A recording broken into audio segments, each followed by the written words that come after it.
So guys, may gagawin kaming window type na cooling. Wala siyang lamig. So gumagana naman yung kanyang compressor. So hanapin lang namin kung saan yung kanyang leak. Kasi malamang wala na tong preyon.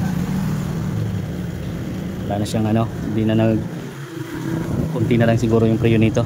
Kasi ayan, hindi na nagano yung niya, kanyang capillary, wala na.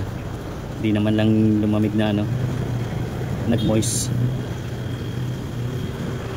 So individual siguro namin to. Baklasin ko lang muna.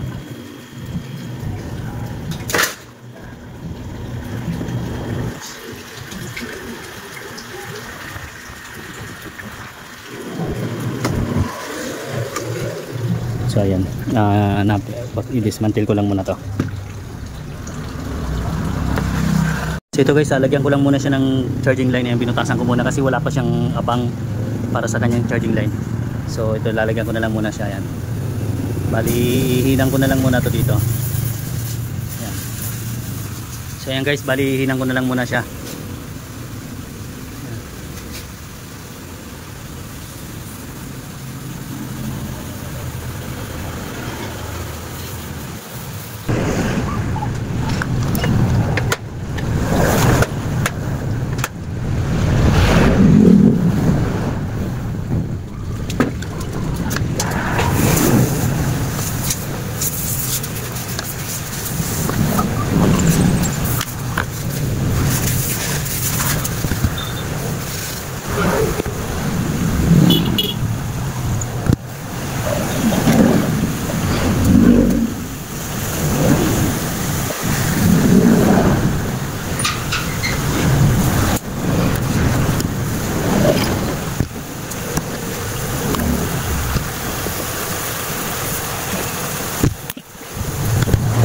Ito guys, malamang nandito kasi ito yung may mga na langis Ayan. So kasi to, unang-una kulang sa maintenance to. So walang halos cleaning to, walang maintenance sa cleaning. Kaya yan yung dumi niya Tapos mga 30 meters lang siguro dagat na. Kaya ganon. Mas madali siyang mabubulo, kaya naagnas na yung mga kanyang pins. Ito yung sa ilalim niya. Yan yung malangis. Bali i-pressurean ko muna. Pag di ko nakita sa sabon, ibabad ko to sa tubig. Individual ko to mamaya. Pressurean ko na lang muna siya, may charging line naman. So andito guys yung kanyang leak.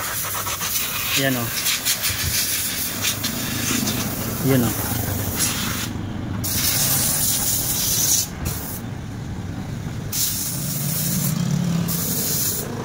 buti yan dito lang.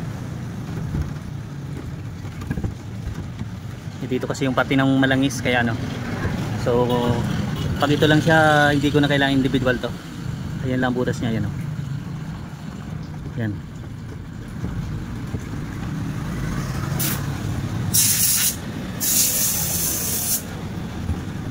So yan.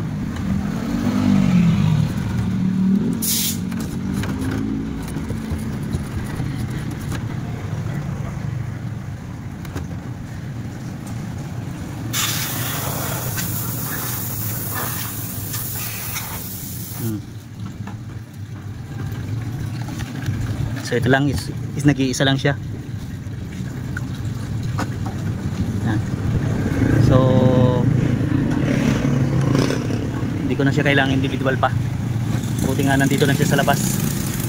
Ang problema kasi nito, kulang sa maintenance to, sa cleaning ng maintenance. Kaya ayan pati yung mga niya nabubulok na. Tapos nasa 30 meters lang ang layo, dagat na. Kaya ganun.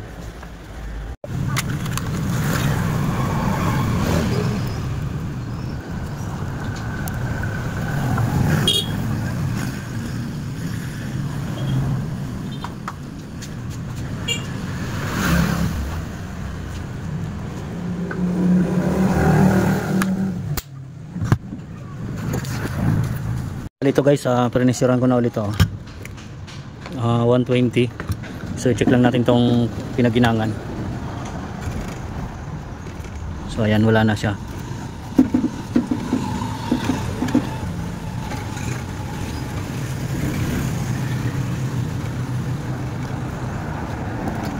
Linisin ko na lang to para ayan.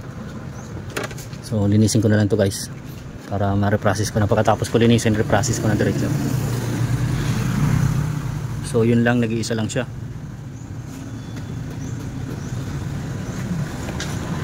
Ito guys, okay na to, nalinis na rin to. Bali, i-vacuum ko na lang din to. Asimbolin ko muna siya bago i-vacuum. Yan. So ginashing ko na rin to. Bali, may ginagawa pa kami isa. Ito naman yung kanyang leak, window type din to. GE naman na yan, oh. So dalawa tong ginagawa namin. So itong isa nakita namin, hindi kaya no, dalawa. Ayan, magkatabi pa.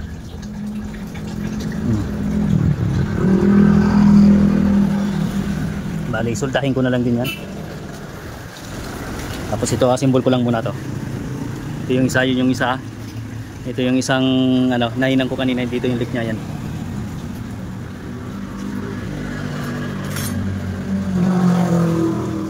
So yung kanyang leak kanina dito. Ayan. So wala na siyang leak. Kanina pa rin nakababad to, 120 pa rin, oh.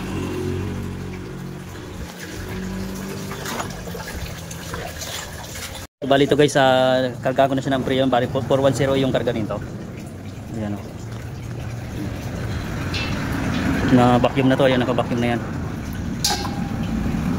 So ayan, kargahan lang muna ng Freon para ma-testing namin.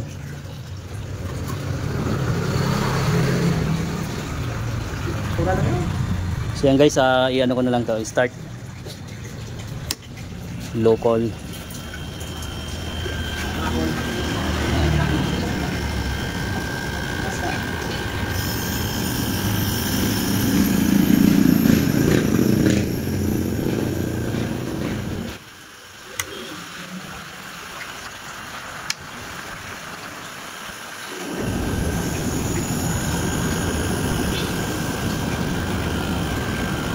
Kargaan ko lang to ng 140.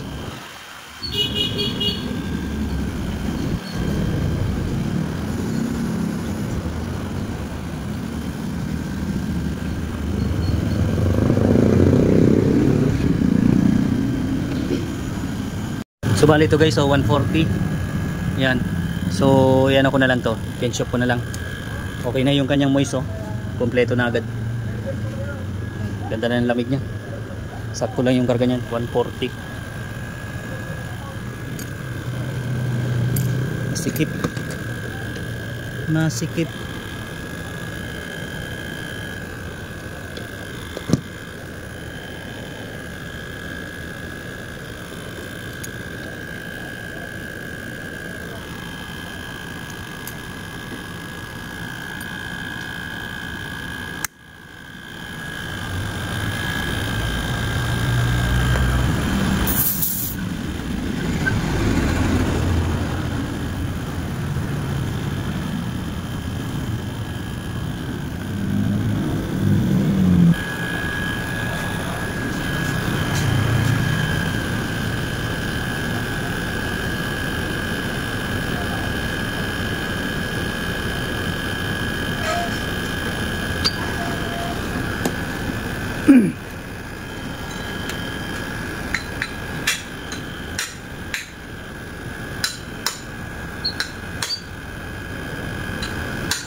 So ayan guys, okay na. Na-paint shop na namin yan. Oh, namatay. Napakan. Sige, off muna. Napakan yung ano, yung saksakan, yung extension. Namatay.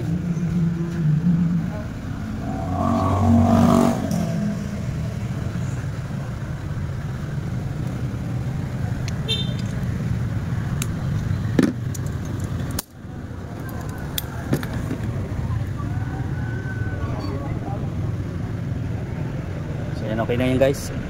So mamaya ko na yan paganahin ulit kasi napakan yung ano, napakan, natanggal yung saksakan niya sa extension. Ito guys, i-start ko na lang ulit. Yun. Okay na yan, gumana na ulit. Bali, nahinang na namin, naka-pen shop na rin yan. Yan. Para matesting lang namin kahit mga 30 minutes bago namin tapusin din namin tong isa para i-deliver na lang din namin. Magkaiba yung may-ari nito. So ayan.